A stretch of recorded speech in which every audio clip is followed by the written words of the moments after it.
where the mind is without fear and the head is held high, where knowledge is free.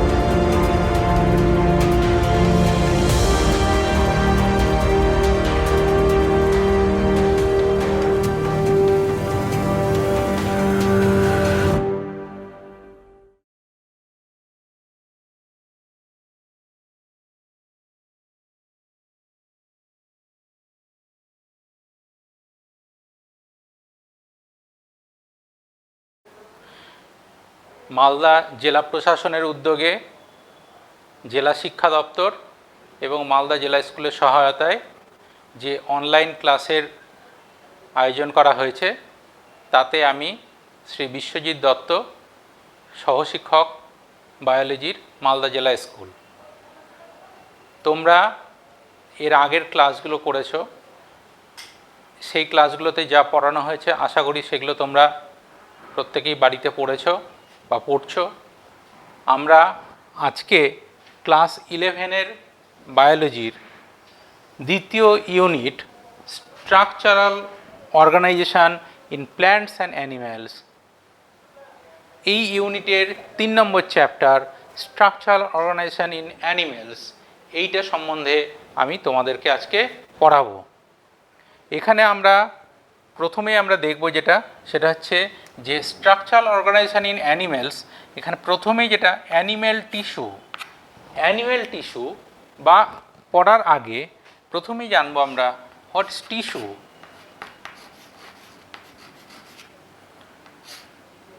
আমরা এর আগে classification of animal kingdom পড়েছি, plant kingdom পড়েছি। সেখানে আমরা দেখেছি অ্যানিম্যাল কিংডম পড়ার সময় যে টিস্যুর অরিজিন কোথা থেকে হলো। পরিফেরা পর্বের প্রাণীরা বা ফাইলাম পরিফেরা, তাদের মাল্টিসেলুলার অর্গানিজম, কিন্তু সেখানে দেখা যাচ্ছে কোনো টিস্যুর উদ্ভব ঘটেনি। টিস্যু হলো কোথা থেকে? নিডারিয়ার থেকে, অর্থাৎ মাল্টিসেলুলার যাদের টিস্যু গ্রেড প্রথম দেখতে পাওয়া গেল। তাহলে এই টিস্যু কাকে বলছে? আমরা দেখেছি যে এককোষী প্রাণী বা ইউনিসেলুলার অর্গানিজম যেমন অ্যামিবা, তার একটি সেল সমস্ত কাজ করতে পারে, কিন্তু যখন সেখান থেকে মাল্টিসেলুলার অ্যানিমেলের অরিজিন হলো তখন দেখা গেল যে তাদের মধ্যে ডিভিশন অফ লেবার, অর্থাৎ একটা কোষই সমস্ত কাজ করছে না। তাদের মধ্যে দেখা গেল যে কিছু কোষ আছে যারা একসাথে একটা কাজ করছে, আবার কিছু কোষ আছে যারা একসাথে আরেকটা কাজ করছে। এই সমস্ত কাজগুলোই একটা জীবদেহের যে কাজগুলো আমরা জানতে পারি বা বুঝি, সেই কাজগুলো সেখানে হচ্ছে। তাহলে সেখানে আমরা দেখতে পেলাম যে একটা কোষ না করে একাধিক কোষ সেই কাজটা করছে। তাহলে এই কোষ একটা কোষের জায়গায় একাধিক কোষ যে অর্গানাইজেশন গঠন করছে সেটাকেই বলা হচ্ছে কি টিস্যু, অর্থাৎ যাদের স্ট্রাকচার সেম হতেও পারে বা ডিফারেন্ট হতে পারে, কিন্তু তাদের অরিজিন সেম ফাংশন পারফর্ম করছে, তাদেরকেই বলা হচ্ছে কি টিস্যু। তাহলে আমরা একটা অর্গানাইজেশন যদি দেখি তাহলে দেখতে পাবো যে সেল, সেখান থেকে টিস্যু ফর্ম করলো, অর্গ্যান,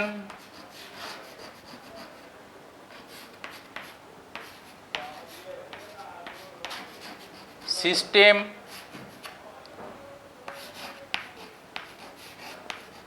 অর্গানিজম। এ হচ্ছে একটা অ্যানিমেলের অর্গানাইজেশন। তাহলে এখানে আমরা দেখতে পাচ্ছি অনেকগুলো সেল একসাথে হয়ে তারা দেখা যাচ্ছে যে টিস্যু ফর্ম করছে। এই যে টিস্যু ফর্ম করছে, যে টিস্যু বা বাংলায় আমরা বলছি কলা, এটা বায়োলজির যে ব্রাঞ্চে পড়ানো হচ্ছে তাকে বলা হচ্ছে কি হিস্টোলজি।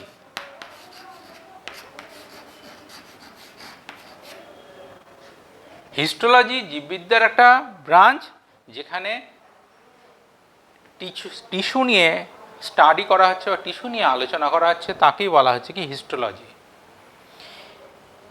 আমাদের মাল্টিসেলুলার অর্গানিজমের ক্ষেত্রে এই টিস্যু যে ফর্মেশন হচ্ছে, সেই টিস্যু ফর্মেশনের প্রসিডিওরটাকে বলা হয় হিস্টোজেনেসিস।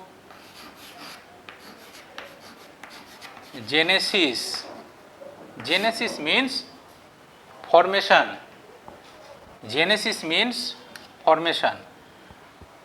সেই টিস্যুগুলোর যখন তারা আবার নির্দিষ্ট তাদের লাইফ স্প্যান শেষ হয়ে যাচ্ছে, আয়ুষ্কাল শেষ হয়ে যাচ্ছে, তখন তারা যখন অবলুপ্ত হয়ে যাচ্ছে বা মারা যাচ্ছে, ধ্বংস হয়ে যাচ্ছে, সেটাকে বলা হচ্ছে হিস্টোলাইসিস।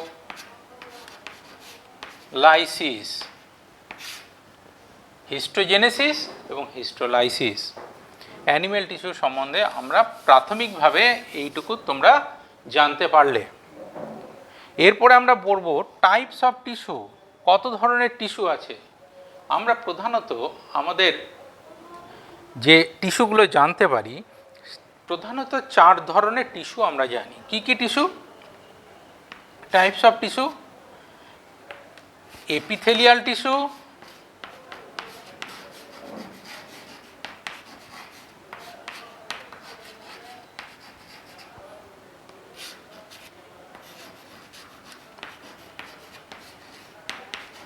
Connective tissue,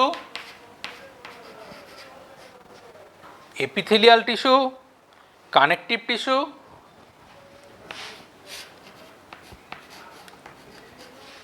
muscle or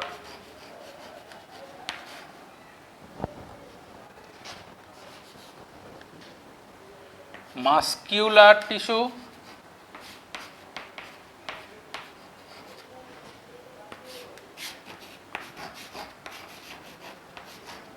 R nervous tissue. আমরা এখানে 4 ধরনের প্রধানত টিস্যু দেখলাম। তোমরা দেখলে প্রথমটা হচ্ছে এপিথেলিয়াল টিস্যু বা একে বলা হচ্ছে আবরণী কলা, কানেকটিভ টিস্যু বা যোগ কলা, মাস্কিউলার টিস্যু বা মাসল টিস্যু বা পেশি কলা, নার্ভাস টিস্যু বা স্নায়ু কলা। 4 ধরনের টিস্যু তোমরা দেখতে পেলে। এরপরে আমরা যেটা জানবো সেটা হচ্ছে সোর্সেস অফ টিস্যু। টিস্যু কোথা থেকে তাহলে এই টিস্যুগুলোর উদ্ভব ঘটলো? আমি অ্যানিম্যাল কিংডমের ক্লাসিফিকেশান পড়াতে গিয়ে তোমাদের এর আগের দিন বলেছিলাম যে আমাদের ভ্রূণের দেখা যায় যে 3টি স্তর বা 3টি লেয়ার আছে। একটি এক্টোডার্ম, এটি মেসোডার্ম এবং এন্ডোডার্ম। তাহলে কোথার থেকে কোন টিস্যুগুলো উদ্ভব ঘটছে? এপিথেলিয়াল টিস্যু দেখা যায় যে এটি কোথার থেকে এর অরিজিন হয়? এক্টোডার্ম,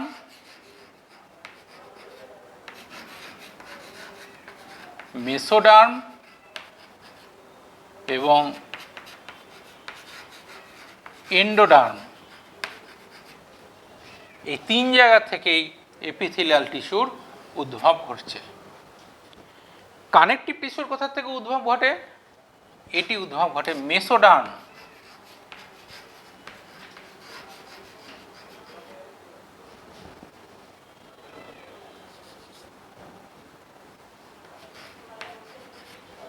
কানেকটিভ টিস্যুর উদ্ভব ঘটছে মেসোডার্ম। মাস্কিউলার টিস্যু এর উদ্ভব ঘটে মেসোডার্ম এবং নার্ভাস টিস্যু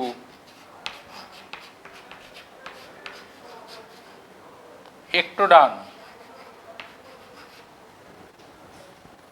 এইভাবে আমাদের এই সোর্সেস অফ টিস্যু বা কোথার থেকে এই টিস্যুগুলোর উদ্ভব ঘটছে সেইটা সম্বন্ধে তোমরা জানতে পারলে। আমাদের এর পরে যেটা পড়ব সেটা হচ্ছে কি এপিথেলিয়াল টিস্যু। এপিথেলিয়াল টিস্যু বা আবরণী কলা, এই সম্বন্ধে আমরা আলোচনা করব।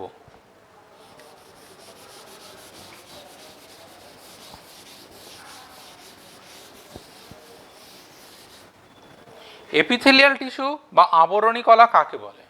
আমরা জানি যে তোমরা দেখতে পাবে, আমরা গায়ের হাত উপরে যদি হাত দিই বা আমরা ভিতরে বিভিন্ন অঙ্গ বা তন্ত্র যেগুলো আছে, অর্গ্যানগুলো, সেখানেও তোমরা দেখতে পাবে, মানে জানতে পারবে যে বিভিন্ন ধরনের সেখানে কোষ আছে।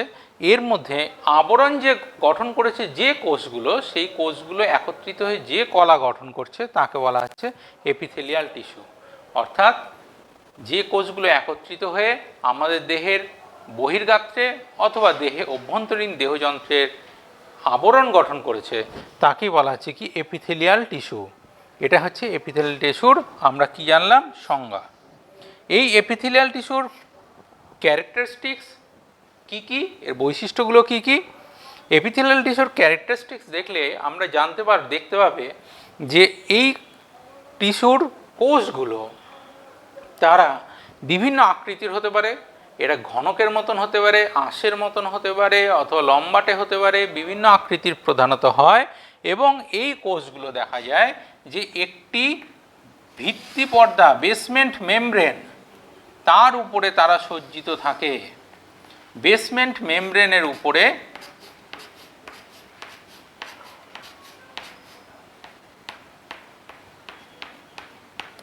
এই বেসমেন্ট মেমব্রেনের উপরে এই কোষগুলো, এই কলার কোষগুলো এখানে অবস্থান করে। এইগুলোকে বলা হচ্ছে সেল, আর এইটিকে বলা হচ্ছে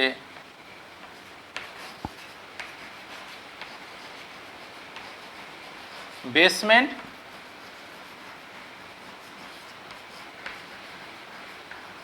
মেমব্রেন। তাহলে বেসমেন্ট মেমব্রেন কাকে বলা হচ্ছে? বেসমেন্ট মেমব্রেন যার উপরে এপিথেলিয়াল টিস্যুর সেলগুলো অবস্থান করছে তাকে বলা হচ্ছে কি বেসমেন্ট মেমব্রেন। এই বেসমেন্ট মেমব্রেনের প্রধানত এখানে কি প্রোটিন দেখতে পাওয়া যায়? এখানে প্রধানত কোলাজেন প্রোটিন, এই প্রোটিনটি বেসমেন্ট মেমব্রেনে প্রধানত দেখতে পাওয়া যায়। আর কি থাকে? এখানে থাকে মিউকোপলিস্যাকারাইড।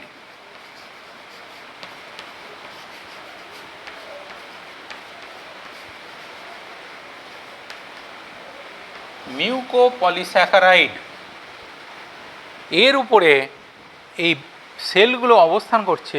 এই সেলগুলো প্রত্যেকটি একে অপরের সঙ্গে কানেক্টেড, অর্থাৎ তারা এক ধরনের অ্যাডহেসিভ বা আঠা জাতীয় বস্তু দিয়ে তারা আটকানো থাকে।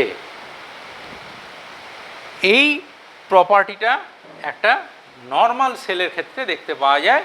যদি সেলটা ক্যান্সারাস হয় তখন এই প্রপার্টিটা থাকে না, সেলগুলোর লুজ হয়ে যায়, ডিটাচড হয়ে যায়। এপিথেলিয়াল টিস্যুর ক্ষেত্রে আমরা দেখতে পাবো যে এই বেসমেন্ট মেমব্রেন বা এখানে কোনো ধরনের ব্লাড ভেসেল থাকে না, রক্তনালী এখানে দেখতে পাওয়া যায় না। তাহলে প্রধানত আমরা এপিথেলিয়াল টিস্যুর ক্যারেক্টারটা জানতে পারলাম। এরপরে আমরা যেটা জানবো সেটা হচ্ছে ফাংশন বা কাজগুলো কি কি। এপিথেলিয়াল টিস্যুর ফাংশন দেখলে দেখা যাবে এর কতগুলো ফাংশন আছে। যেমন প্রোটেকশান, আমরা আমাদের বাইরের যে আবরণ আছে, স্কিন বা ত্বক, সেটা আমাদের কি করছে? বাইরের আঘাত থেকে রক্ষা করছে, বিভিন্ন জার্ম আমাদের ভিতরে প্রবেশ করতে বাধা দিচ্ছে। দেহের অভ্যন্তরে যে এপিথেলিয়াল টিস্যু আছে সেটাও প্রোটেকশানে হেল্প করছে। কিছু এপিথেলিয়াল টিস্যু আছে তারা সিক্রেশন করে, কিছু আমরা এরপরে পড়ব। হ্যাঁ, যেমন মিউকাস সিক্রেটিং সেল বা স্যালিভারি গ্ল্যান্ড বা বিভিন্ন যে এক্সক্রিটরি অনাল গ্রন্থি, হ্যাঁ, বা সনাল গ্রন্থি, সেখানে দেখতে পাবো এই সিক্রেশন তারা করছে। অ্যাবজর্পশান, আমাদের স্মল ইন্টেস্টিন, সেখানে আমরা দেখতে পাবো যে স্মল ইন্টেস্টিনের লুমেনে সেখানে যে এপিথেলিয়ালগুলো সেলগুলো থাকে তারা দেখা যায় যে তারা অ্যাবজর্পশানে হেল্প করে। এক্সক্রিশন, আমাদের এক্সক্রিটরি অর্গান কিডনি, সেখান থেকে যে কিডনির মধ্যে আমরা নেফ্রন আমরা পাই, সেই নেফ্রনের মধ্যে সেখানে এক্সক্রিশন হেল্প করে এপিথেলিয়াল টিস্যু সেলগুলো। কন্ডাকশান অর্থাৎ তারা পরিবহনে হেল্প করছে। কিছু কিছু এপিথেলিয়াল টিস্যু আছে যেমন ফ্যালোপিয়ান টিউবে কন্ডাকশানে হেল্প করছে। রেসপিরেশন, আমাদের রেসপিরেটরি ট্র্যাক্ট বা আমাদের রেসপিরেটরি অর্গ্যান লাংসে সেখানে প্রচুর অ্যালভিওলাই থাকে। এই অ্যালভিওলাইয়ের ভেতরের দিকে সেখানে যে এপিথেলিয়াল টিস্যুর সেলগুলো থাকে তারা গ্যাসিয়াস এক্সচেঞ্জ হেল্প করছে, অর্থাৎ রেসপিরেশন হেল্প করছে। এই রিপ্রোডাকশান, দেখা যাচ্ছে যে জার্মিনাল এপিথেলিয়াম সেখান থেকে যে এপিথেলিয়াম সেলগুলো থাকছে সেই জার্মিনাল এপিথেলিয়ামের সেলগুলোর থেকে সেখান থেকে গ্যামেট ফর্মেশন হচ্ছে। সুতরাং আমাদের রিপ্রোডাক্টিভ অর্গ্যানে সেখানে এই রিপ্রোডাকশানে হেল্প করছে এপিথেলিয়াল সেল। নেক্সট আমরা যেটা পাচ্ছি সেন্সেশন, আমাদের সেন্সেশন হেল্প করছে। আমাদের প্রচুর রিসেপ্টর থাকে বাইরের দিকে স্কিনে বা ইন্টারনাল অর্গ্যানে, সেখান থেকে বিভিন্ন স্টিমুলিগুলো তারা রিসিভ করছে। অথবা দেখা যাচ্ছে যে আমাদের রেটিনাতে কিছু সেল থাকছে তারা এপিথেলিয়াল সেল যারা সেন্সেশন হেল্প করছে। আর নেক্সট আছে এক্সোস্কেলিটাল ফর্মেশন। এক্সোস্কেলিটাল আমাদের যে বিভিন্ন এক্সোস্কেলিটনগুলো আছে যেমন স্কিন বা আমাদের নেল, এইগুলো এক্সোস্কেলিটাল ফর্মেশনে দেখা যাচ্ছে এপিথেলিয়াল টিস্যু তারা হেল্প করছে।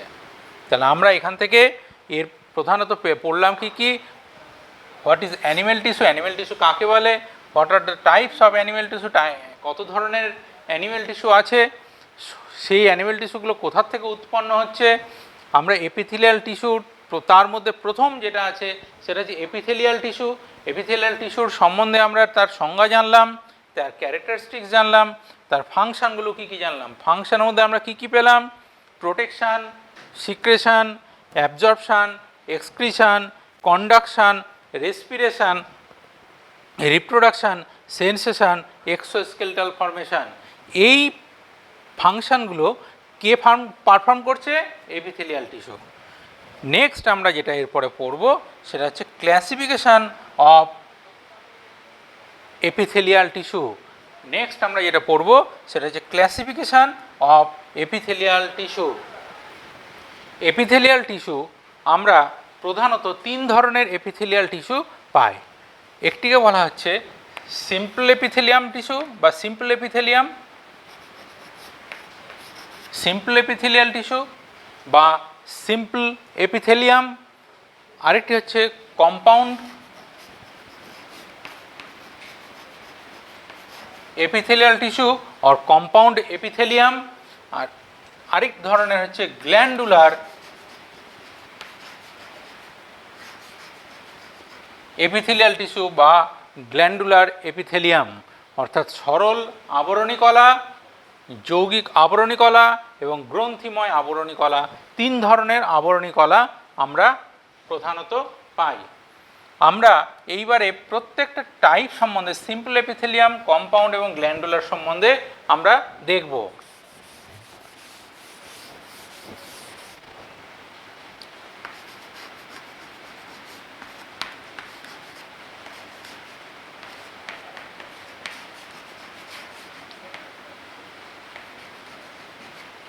সিম্পল এপিথেলিয়াম এটা কয় ধরনের হয়?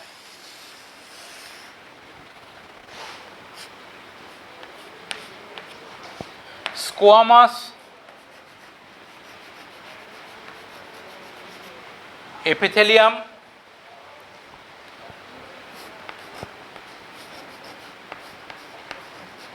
Cuboidal epithelium,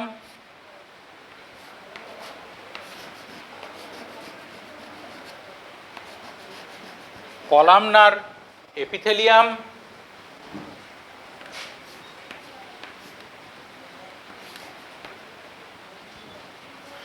ciliated epithelium,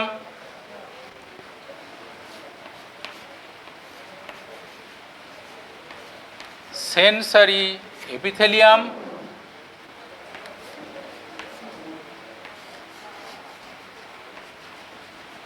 germinal epithelium, আরেকটি হচ্ছে সিউডো স্ট্র্যাটিফাইড এপিথেলিয়াম।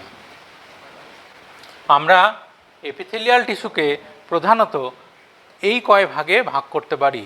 আমি তোমাদের একটু বলে রাখি, শুধু স্কোয়ামাস আমি এখানে লিখেছি। Squamous epithelium, cuboidal epithelium, columnar epithelium, ciliated epithelium, sensory epithelium, germinal epithelium and pseudostratified epithelium. কোথায় দেখতে পাওয়া যায়? স্কোয়ামাস এপিথেলিয়াম এটা আমাদের বাক্কাল ক্যাভিটি, মুখগহ্বরের মধ্যে দেখতে পাওয়া যায়।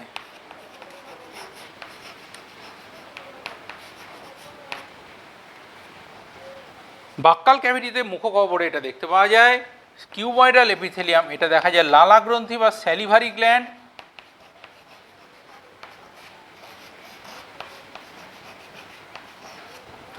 কলামনার এপিথেলিয়াম এটি দেখে small intestine.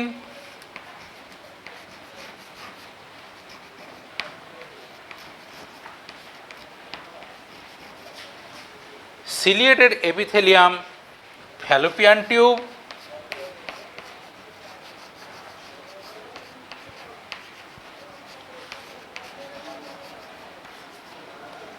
Sensory epithelium retina, sensory epithelium retina.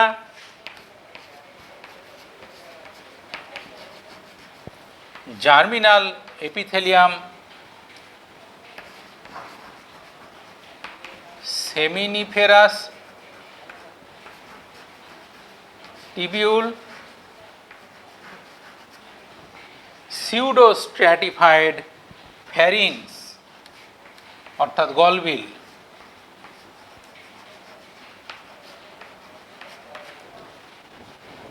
Squamous epithelium আমাদের মুখগহ্বরের মধ্যে দেখা যায়।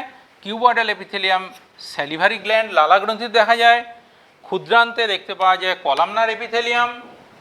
Ciliated epithelium fallopian tube. Sensory epithelium retina চোখে। জার্মিনাল এপিথেলিয়াম শুক্রাশয় সেমিনিফেরাস টিবিউল। আর সিউডোস্ট্র্যাটিফাইড এপিথেলিয়াম ফ্যারিংস বা গলবিল এই কটা জায়গায় প্রধানত দেখতে পাওয়া যায়। আমি একটি করে উদাহরণ তোমাদের জন্য এখানে লিখেছি। আরও অন্যান্য অঙ্গ আছে বা অর্গ্যান আছে যেখানে আমাদের এই এপিথেলিয়াল টিস্যুগুলো দেখতে পাওয়া যায়। প্রধানত আমরা ক্যারেক্টারগুলো দেখলে দেখতে পাবো স্কোয়ামাস এপিথেলিয়াম দেখতে এটা কেমন হবে?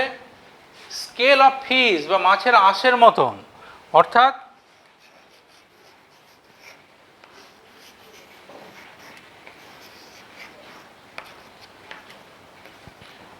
স্কোয়ামাস এপিথেলিয়াম ভিত্তিপর্দার উপরে যে সেলগুলো বা বেসমেন্ট মেমব্রেনের উপর যে সেলগুলো দেখতে পাওয়া যাবে সেই সেলগুলো ফিশে স্কেল অফ ফিশ বা মাছের আঁশের মতন দেখতে হবে। কিউবয়েডাল এপিথেলিয়াম এখানে আমরা নাম শুনে বুঝতে পারছি, অর্থাৎ বেসমেন্ট মেমব্রেনের উপরে যে সেলগুলো থাকবে সেলগুলো লেন্থ ব্রেথ হাইটে মোর অর লেস সেম হবে।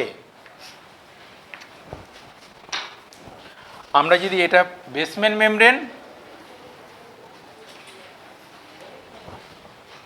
মেমব্রেনের উপরে যে সেলগুলো length breadth and height more or less same. Columnar epithelium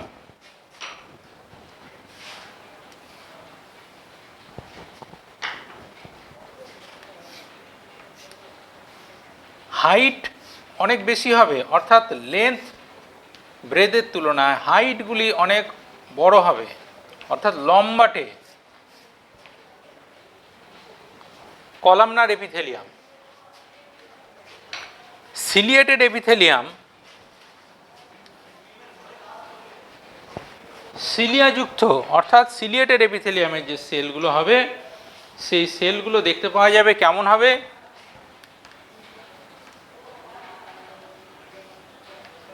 লম্বাটে, কিন্তু এর ওপেন এন্ডে মুক্ত প্রান্তে অনেক সিলিয়া দেখতে পাওয়া যাবে।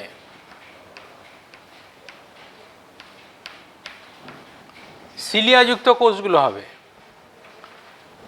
সেন্সরি এপিথেলিয়াম, এটা আমাদের রেটিনাতে দেখতে পাওয়া যায়, এবং জার্মিনাল এপিথেলিয়ামের যে সেলগুলো সেখান থেকে সেমিনিফেরাস টিবিউলে জার্ম সেল উৎপন্ন হচ্ছে। সিউডো স্ট্র্যাটিফাইডের ক্ষেত্রে দেখতে পাওয়া যাবে সেলগুলো হবে কেমন,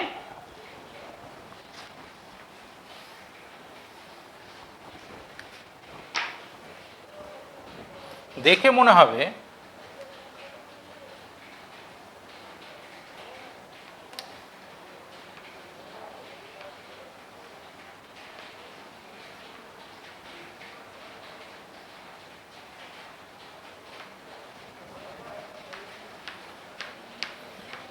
দেখে একাধিক স্তরে সজ্জিত আছে, কিন্তু প্রত্যেকেই বেসমেন্ট মেমব্রেনের সঙ্গে কানেক্টেড, প্রত্যেকে বেসমেন্ট মেমব্রেনের সঙ্গে কানেক্টেড।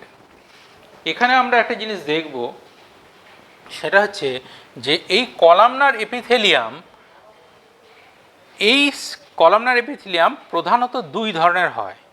একটিকে বলা হচ্ছে কি এই কলামনার এপিথেলিয়াম, একটিকে বলা হয় branch border,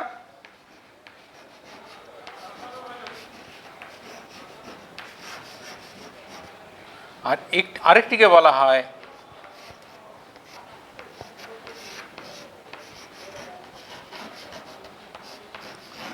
goblet sell. Branch বর্ডারের ক্ষেত্রে দেখতে পাওয়া যায় যে বেসমেন্ট মেমব্রেন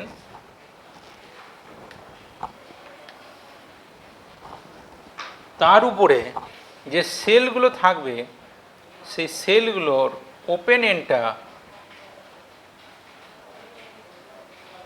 ব্রাঞ্চের মতন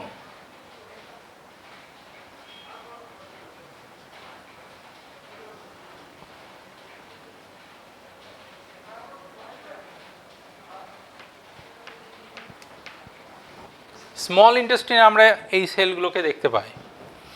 গবলেট সেল কলামনার এপিথেলিয়ামের মধ্যে কোথাও দেখতে পাওয়া যায় যে সেলগুলো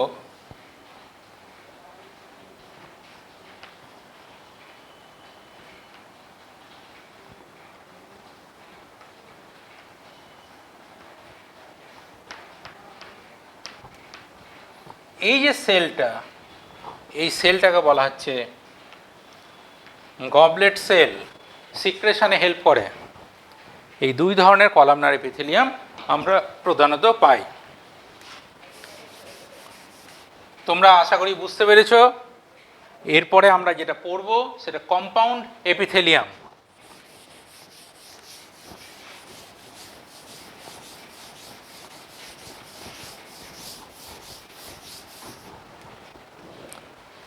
কম্পাউন্ড এপিথেলিয়াম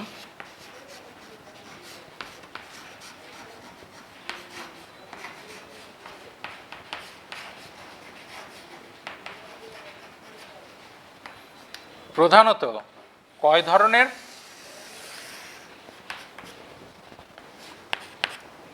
কম্পাউন্ড এপিথেলিয়াম কাকে বলা হচ্ছে? সিম্পল এপিথেলিয়ামে আমরা দেখলাম যে একটি বেসমেন্ট মেমব্রেনের উপরে একটি লেয়ারে সেলগুলো থাকছে।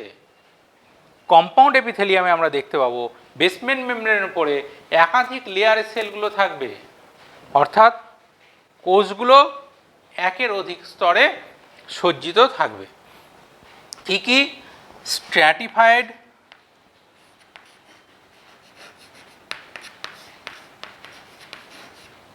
Squamous,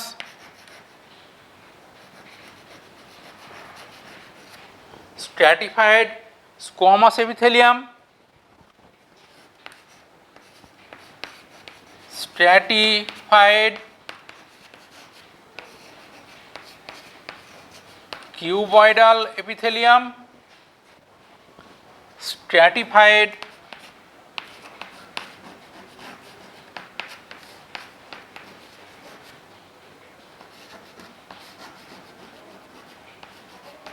columnar epithelium, stratified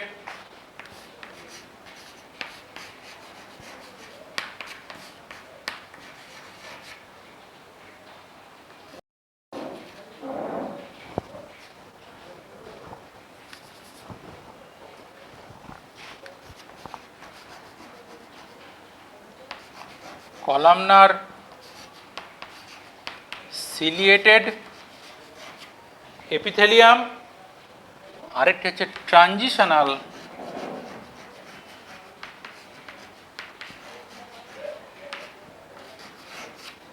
epithelium. Stratified squamous epithelium, stratified cuboidal epithelium, stratified columnar epithelium, stratified columnar ciliated epithelium এবং ট্রানজিশনাল এপিথেলিয়াম। কোথায় কোনটি দেখতে পাওয়া যায়? এটি আবার দুই ধরনের হয়, কেরাটিনাইজড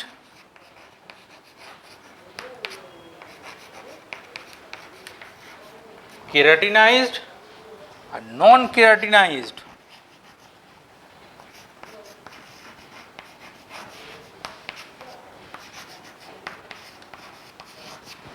নন কেরাটিনাইজড স্ট্র্যাটিফাইড স্কোয়ামাস কাকে বলা হচ্ছে?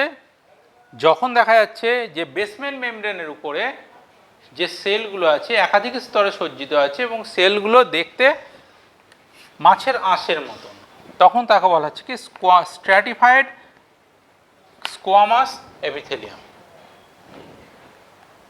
যৌগিক আঁশাকার আবরণী কলা। সেই কোষগুলোর মধ্যে যদি কেরাটিন থাকে, অবস্থান করে, তখন তাকে বলা হয় কেরাটিনাইজড। কেরাটিন না থাকলে তাকে বলা হচ্ছে নন কেরাটিনাইজড। কোথায় দেখতে পাওয়া যায়? যেমন স্কিন নন কেরাটিনাইজড দেখা যায়,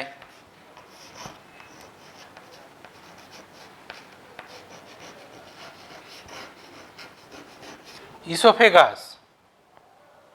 স্ট্র্যাটিফাইড কিউবয়েডাল, অর্থাৎ এর আগে আমরা পড়েছি সিম্পল এপিথেলিয়াম, তখনও দেখেছি কিউবয়েডাল, অর্থাৎ এইখানে কোষগুলো ঘনকের মতন আকৃতি হবে কিন্তু তারা একাধিক স্তরে সজ্জিত থাকবে। অর্থাৎ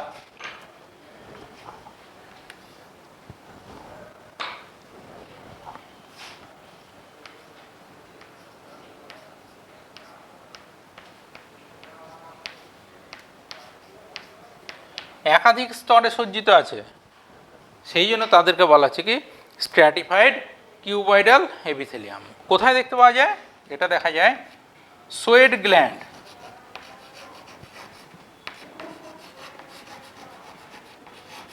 সোয়েড গ্ল্যান্ড।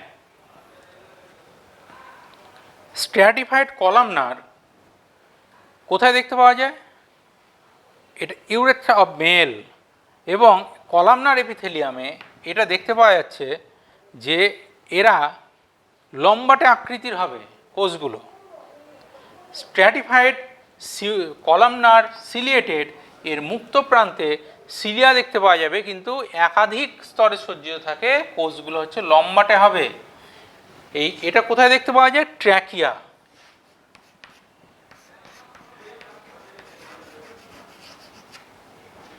ট্রানজিশনাল এপিথেলিয়াম এইটি প্রধানত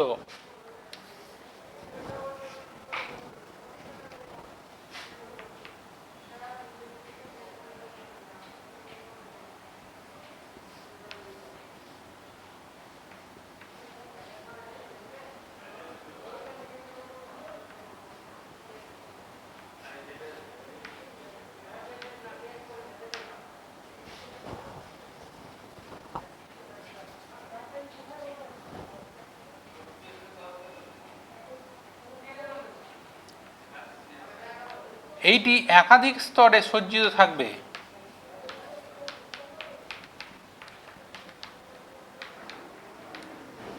অর্থাৎ ভিত্তিপর্দার উপরে কোষগুলো অনেকগুলি স্তরে সজ্জিত থাকছে, তাকে বলছে ট্রানজিশনাল এপিথেলিয়াম। কোথায় দেখতে পাওয়া যাচ্ছে?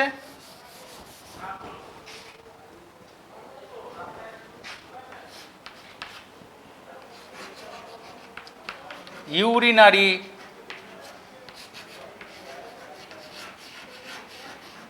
ব্লাডার, অর্থাৎ মূত্রথলির মধ্যে এই ট্রানজিশনাল এপিথেলিয়াম দেখতে পাওয়া যায়। কম্পাউন্ড এপিথেলিয়ামের সম্বন্ধে বা শ্রেণীবিভাগ সম্বন্ধে বললাম। এরপরে আমরা যেটা পড়ব সেটা হচ্ছে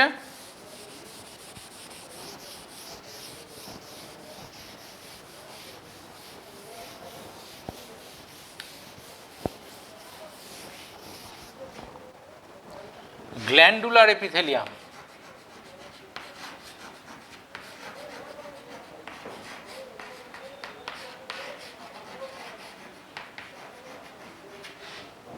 গ্ল্যান্ডুলার এপিথেলিয়াম কাকে বলা হচ্ছে? অর্থাৎ আবরণী কলার যে কোষগুলো, একটি কোষ হয়তো দেখা যাচ্ছে যে তারা কোনো ক্ষরণে নিয়োজিত আছে, অথবা দেখা যাচ্ছে একাধিক কোষ তারা ক্ষরণে নিয়োজিত আছে, তখন তাকে বলা হচ্ছে গ্ল্যান্ডুলার এপিথেলিয়াম, অর্থাৎ তারা গ্রন্থি গঠন করছে। তাহলে গ্ল্যান্ডুলার এপিথেলিয়ামকে আমরা শ্রেণীবিভাগ কিভাবে করতে পারি?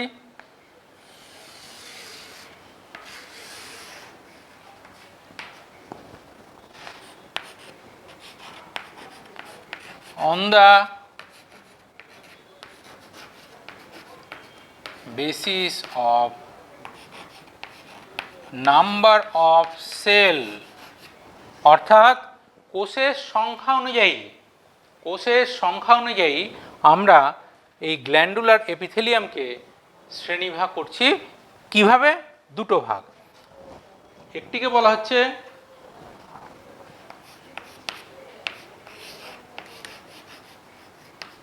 ইউনিসেলুলার,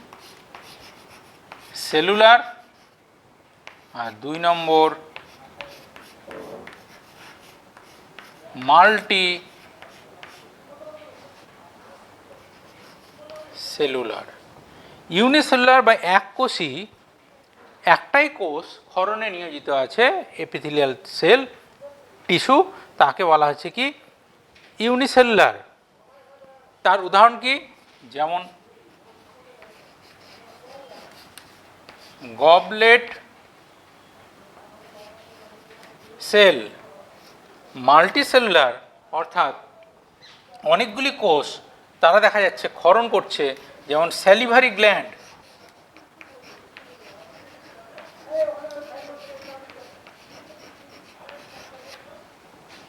একত্রে তারা দেখা যাচ্ছে এপিথেলিয়াল টিস্যুগুলো, সেলগুলো তারা একসাথে হয়ে ক্ষরণ করছে, স্যালিভারি গ্ল্যান্ড বা লালা গ্রন্থি, এটা গবলেট কোষ। Nature of secretion,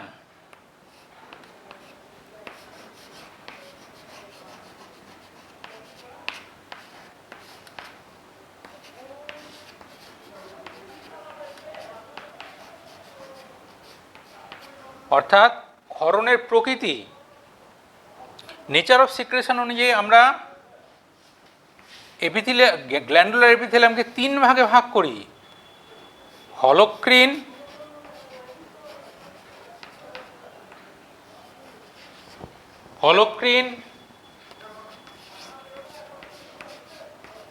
apocrine,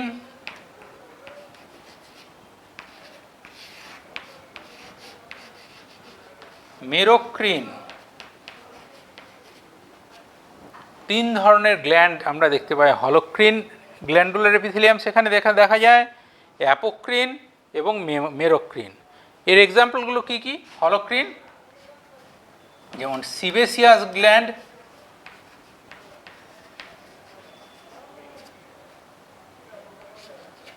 apocrine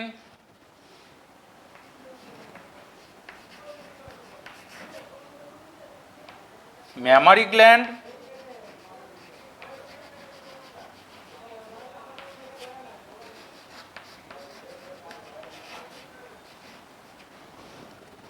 sebaceous gland, mammary gland এবং আরেকটি হচ্ছে স্যালিভারি গ্ল্যান্ড বা লালা গ্রন্থি।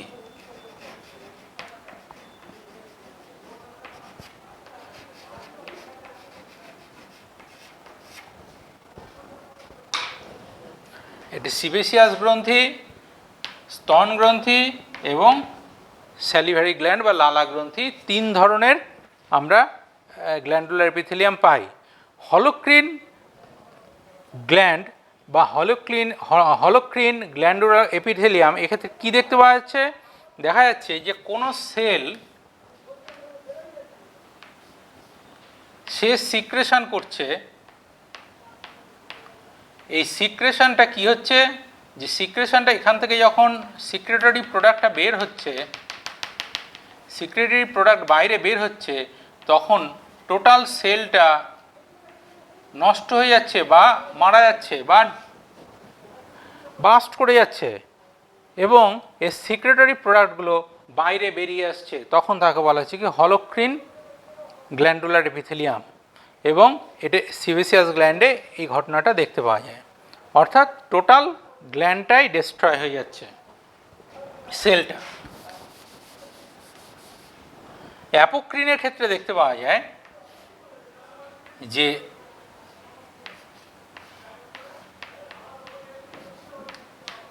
এখান থেকে সিক্রেটরি প্রোডাক্টগুলো যখন বের হচ্ছে, তখন দেখা যাচ্ছে যে এখান থেকে এই গ্ল্যান্ডের কোনো ক্ষতি হচ্ছে না বা সেলটির কোনো ক্ষতি হচ্ছে না, অর্থাৎ সেলের আংশিক ক্ষতি হয়, কিছুটা অংশ হয়তো সে বাইরে বেরিয়ে যাচ্ছে অ্যাপোক্রিন গ্ল্যান্ডের ক্ষেত্রে সিক্রেটরি প্রোডাক্ট নিয়ে।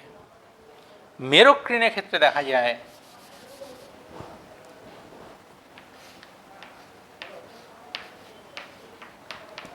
সিক্রেটরি প্রোডাক্ট বাইরে বেরিয়ে আসছে without destruction of the cell, অর্থাৎ সেলটার কোনো ক্ষতি না করেই সিক্রেটরি প্রোডাক্ট বাইরে বেরিয়ে আসছে।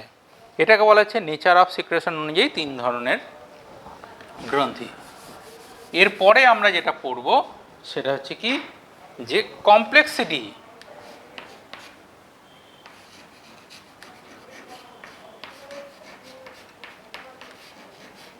কমপ্লেক্সিটি অনুযায়ী আমরা গ্ল্যান্ডুলার এপিথেলিয়ামের অর্থাৎ গ্ল্যান্ডকে আমরা 2-3 ভাগে ভাগ করি।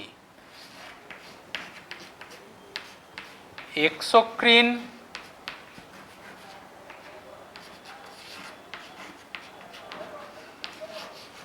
এন্ডোক্রিন,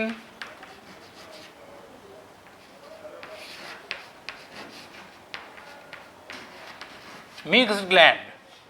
এক্সোক্রিন বা অনাল গ্রন্থি যাকে বলা হচ্ছে, এক্ষেত্রে কি হচ্ছে যে সিক্রেটরি প্রোডাক্ট যেটা সেটা টিউবের মাধ্যমে এক জায়গা থেকে আরেক জায়গায় যাচ্ছে with the help of any duct, অর্থাৎ নালীর মধ্যে দিয়ে সিক্রেটরি প্রোডাক্টটা যাচ্ছে, তাকে বলা হচ্ছে এক্সোক্রিন গ্ল্যান্ড। এন্ডোক্রিন প্রধানত এই ধরনের গ্রন্থিগুলোর থেকে উৎসেচক বা এনজাইম সিক্রেট করছে। এর একটা এক্সাম্পল দিলে বুঝতে পারবে, যেমন আমরা এখানে দেখতে পাই যে salivary gland exocrine gland, endocrine gland অর্থাৎ এটাকে আমরা বাংলায় বলি অনাল গ্রন্থি। এই এন্ডোক্রিন গ্ল্যান্ড এক্ষেত্রে দেখা যাচ্ছে যে সিক্রেটরি প্রোডাক্ট সেটি ব্লাডে আসছে, অর্থাৎ ব্লাডে এসে তারপর সেখান থেকে ট্রান্সফার হচ্ছে। যেমন pituitary gland, mixed gland pancreas, অর্থাৎ সেখানে এক্সোক্রিন এবং এন্ডোক্রিন 2 ধরনের পার্টই দেখতে পাওয়া যাচ্ছে মিক্সড গ্ল্যান্ডে। নেক্সট আমরা যেটা পড়ব সেটা হচ্ছে যে shape. According to the nature of shape, অর্থাৎ আকৃতি অনুযায়ী আমরা 2 ভাগে ভাগ করি। একটিকে বলা হচ্ছে সিম্পল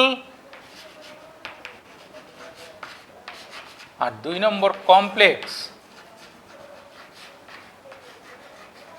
অর্থাৎ দেখতে পাবো আমরা যে যদি সিম্পল গ্ল্যান্ডুলার এপিথেলিয়ামে একটি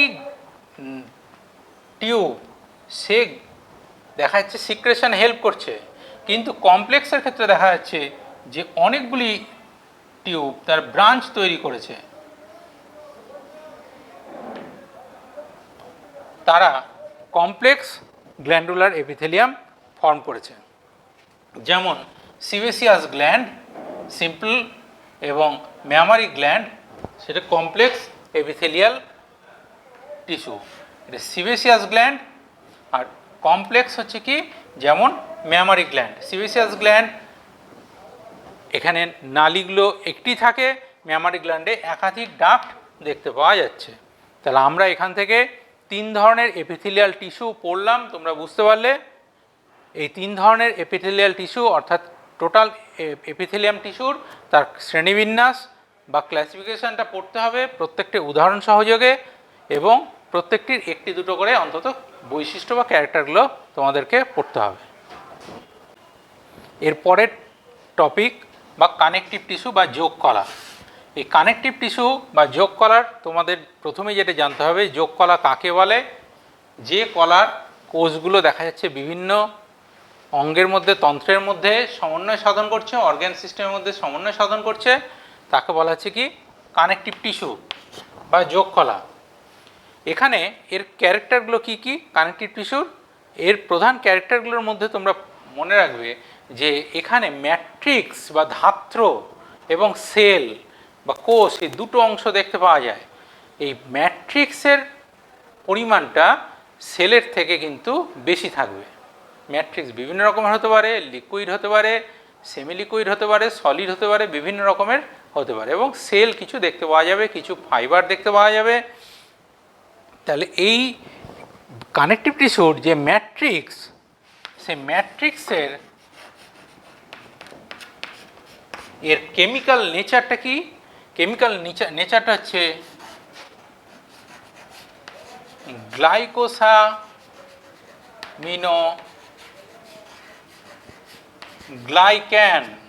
গ্লাইকোসামিনোগ্লাইক্যান দিয়ে ম্যাট্রিক্সটা এই তৈরি হচ্ছে এই কানেকটিভ টিস্যুর। তাহলে আমরা এখান থেকে কানেকটিভ টিস্যুর ডেফিনেশনটা জানলাম। এরপরে জানবো যেটা, সেটা হচ্ছে স্ট্রাকচার বা গঠন। কী কী নিয়ে গঠিত হচ্ছে কানেকটিভ টিস্যু? এর মধ্যে 1 নম্বরে আমরা যেটা জানবো সেটা হচ্ছে ম্যাট্রিক্স, 2 নম্বরে সেল, 3 নম্বরে ফাইবার এবং 4 নম্বরে ব্লাড ভেসেল।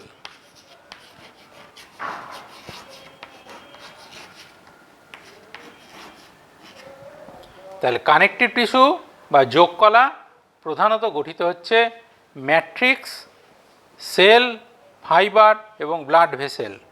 এর মধ্যে ম্যাট্রিক্সের ক্যারেক্টার বললাম, কম্পোজিশন কি হচ্ছে, কি কি ধরনের সেল থাকে। এর মধ্যে বিভিন্ন ধরনের সেল দেখতে পাওয়া যায়, যেমন fibroblast,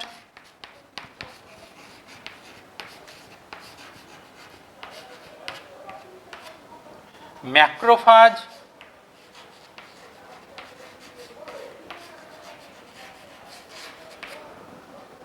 fibroblast, macrophage, adipose sell,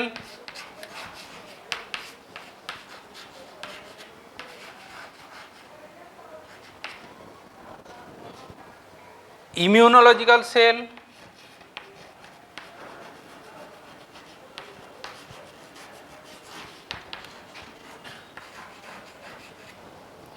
এই সেলগুলো বা ইমিউনোসাইটস দেখতে পাওয়া যায়। ইমিউনোলজিক্যাল সেল বা এটাকে আমরা বলতে পারি ইমিউনোসাইটস।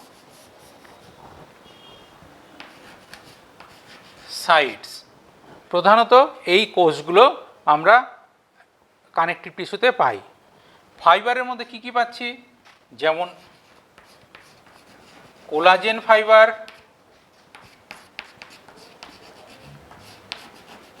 Elastin fibre,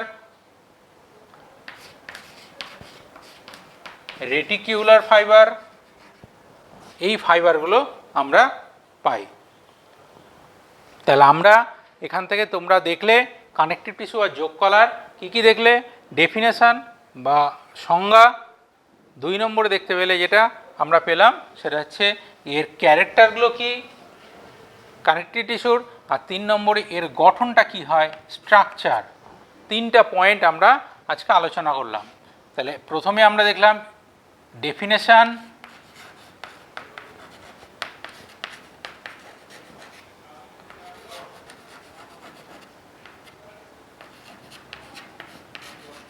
characteristics